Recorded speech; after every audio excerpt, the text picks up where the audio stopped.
there was a movie that showed me how to use my skills to defeat the forces of evil.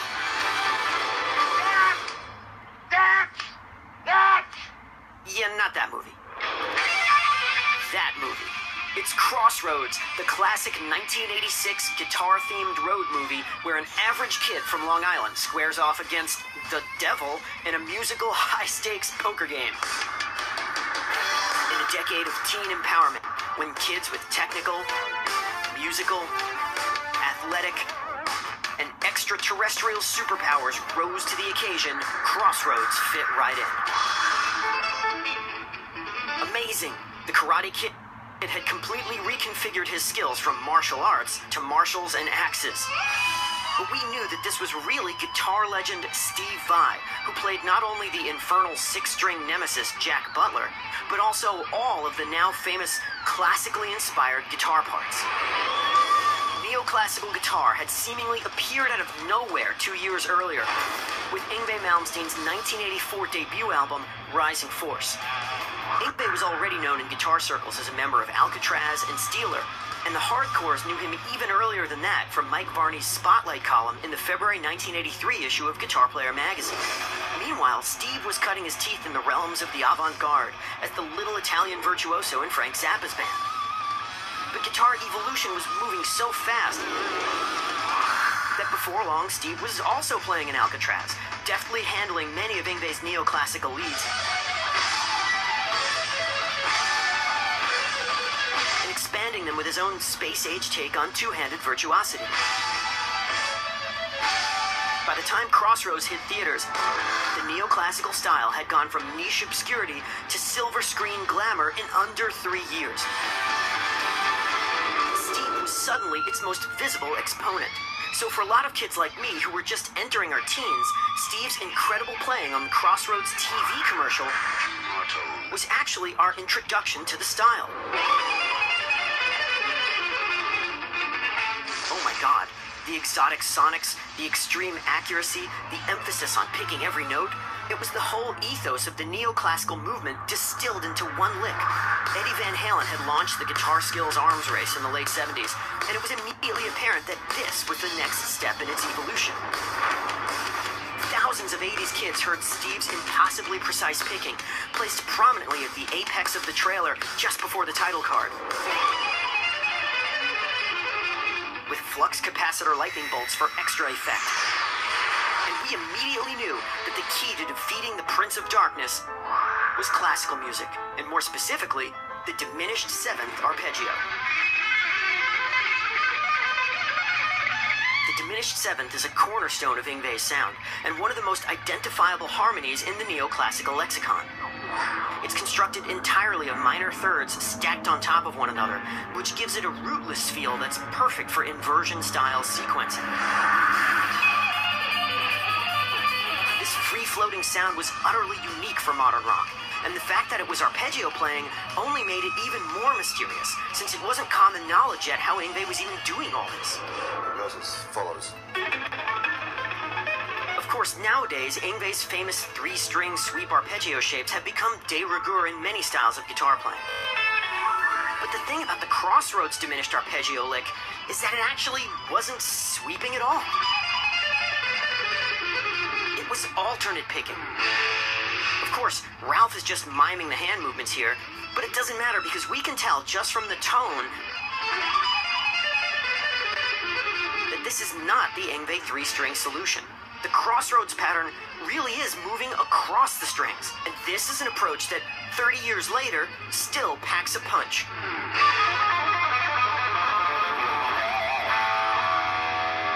It turns out that alternate picking is one of the simplest and fastest ways to play this pattern. The only problem is, most of the time, trying to reproduce Steve's wizardry isn't nearly as successful. All this jumping around is a thing we call string hopping in cracking the code. If you've ever tried to practice complicated picking patterns that move across the strings, then you're probably familiar with this feeling. Focusing on small movements won't fix this. That just makes the jumping movements smaller, but doesn't actually get rid of them. Metronome work isn't going to fix this either, because 1,000 repetitions of jumpy movements is still just 1,000 repetitions of jumpy movements. In fact, if anything, it's just going to help make them permanent.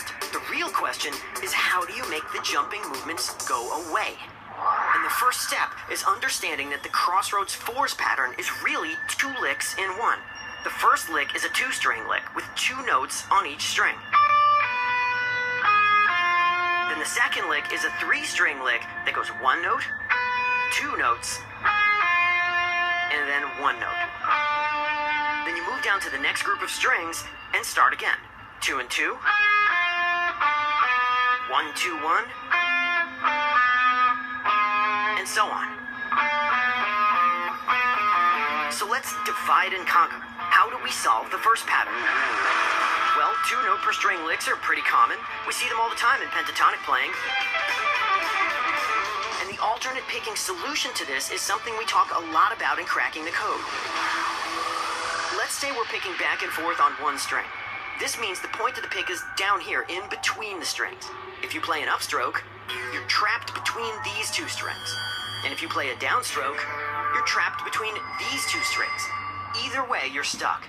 And this is why, when you want to move to a new string, you feel the need to jump the pick like this. But now, watch what happens if we simply slant the pick a little bit toward the floor. The downstrokes are still down here, stuck. But look what happens to the upstrokes. They all rise up out of the strings. What this means is that you no longer need the jumping movement to switch strings, because every upstroke does this automatically. The power of this is really incredible. It means that whenever you play an upstroke, you can move to a new string with absolutely no penalty. In cracking the code, we call this type of pick orientation downward pick slanting. It is the solution used by Eric Johnson to play 2 note per string licks at high speed. And you can do this pretty much as fast as you can pick. Pick slanting allows you to use all your picking speed, whatever that happens to be, without slowing down for the string changes. In fact, it also allows you to use almost any kind of picking movement. For example, here I'm using a deviation-based picking motion. This is a side-to-side movement of the wrist.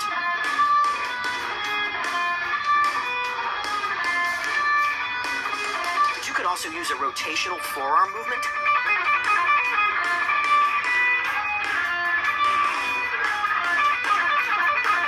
Elbow movement.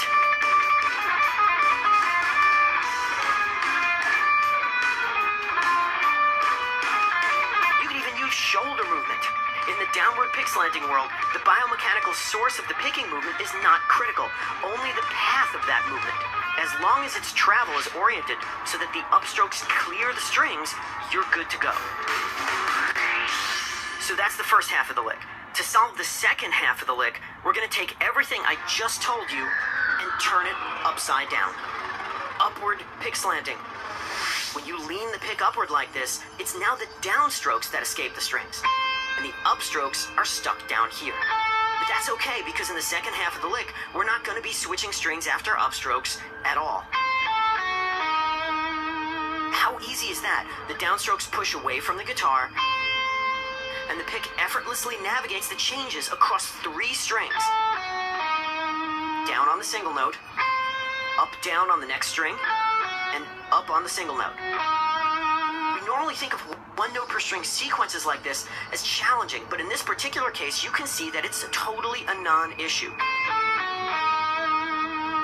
All we care about is that the pick is up here in the escape zone when we move from one string to another. And it's the upward pick slant that gives that to us. Increasing the speed doesn't change that at all, because the pick isn't hitting anything as it moves from one string to another. So now we've got the first half of the pattern, and we have the second half. And really the only tricky thing here at all is connecting the 2 of them together. And this is where the single notes come in handy. Those are the pivot points. We start out with downward pick slanting and we play 4 notes. And now, as soon as we hit that 5th note, boom, we rotate to upward pick slanting. Now we just play the next 2 notes. And once again, as soon as we hit that single note, we switch right back to downward pick slanting. Here's the whole sequence. of the lick has a different pick slant, and you just glue them together right at the halfway point on that pivot note. Then all you do is repeat the whole thing on the next group of strings. As you do this, the pick will effortlessly navigate all 6 string changes in this pattern, including those single notes, and you can take this all the way across the strings. Now I'm exaggerating these movements so that you can see them, but in faster playing, they become much smoother and flatter. You can see the gentle curvature of the pick slanting rotation. This is what makes this so natural. In fact, the amount of this is so slight that many players already do this without even realizing it.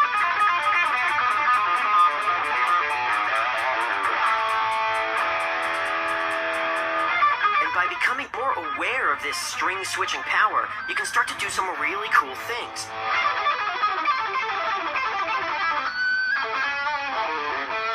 Of course, pentatonic, that's also 2 notes per string. Same exact picking pattern, same pick slanting pattern, only the fingering changes. The possibilities are really endless. But how does Steve do it? We don't actually see Steve play the 4s lick in the movie. Ralph plays it. Of course, he's faking the hand movements, but some of the wide shots here look really pretty convincing. When I saw this as a kid, I wasn't entirely sure it was fake at first, and that was kind of intimidating.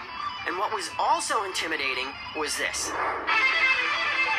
We get some really nice picking hand close-ups of Steve in the Paganini section here, and right away you can see all this movement going on in his technique. This section of the solo is not a repeating pattern, so the string changes are more complicated, but just to take a representative example, here's a cool little 1 note per string sequence. This is a 3-string triadic roll, and Steve plays it starting on a downstroke, and we would expect to see upward pick slanting for that. The downstroke just sails right over the top of the next string, just as we'd expect thanks to the upward pick slant. Now, he's going to hit the next note on an upstroke and rotate to downward pick slanting. And again, that's exactly what we see. Now the 3rd note is a downstroke, so he's going to hit that note and roll right back to upward pick slanting, so he can hit the next note on an upstroke. And as soon as he does that, he's got to go all the way to the high E string, so he's going to roll to downward pick slanting to do that. Watch it happen. And this allows him to clear the strings so he can make that big diving movement to the top string. Now you'll notice that these pick slanting movements are probably being done through forearm rotation. If we rewind this and watch this again, look at this part of his arm right here. You'll notice how it periodically lifts off the body of the guitar. Now contrast this with the wide shot. The forearm movements are happening only intermittently and not on every note. At full speed, they just look like occasional twitches. That's how we know those are the pick slanting changes and not simply the alternate picking motion itself. And look at how interesting that picking motion is here. Look at all that thumb movement. In fact, if we go back to the close-up shot, we can see that on descending upstroke string changes, it's actually a lifting movement of the thumb rather than a change in pick slant that allows Steve to get over the string. Not only is this fairly unusual, but it's also unusual for Steve. Most of the time, in Steve's high-speed scale playing, we don't see any finger movement, and we don't see any pick slanting forearm rotation either. The whole hand appears locked, and all the movement seems to come from wrist deviation. That's because this is a whole different technique. This looks like a pure downward pick slanting approach, where we switch strings mainly after upstrokes. By contrast, the crossroads technique, with all the complex finger and forearm movement, is Steve's 2-way pick slanting technique, which he uses for more complicated, articulate patterns across the strings. And considering that Steve has said in interviews that he doesn't think he's all that great at pure alternate picking, I think we are allowed to be a little bit amazed at just how cool these movements are and how likely unconscious they are for him. The performance sequences in Crossroads are an incredible time capsule, offering us a glimpse back in history when Steve was the devil's henchman, both on the big screen and the little one. He was the badass sidekick with something to prove, and it really showed in both the laser-like precision and the fiery originality of his playing.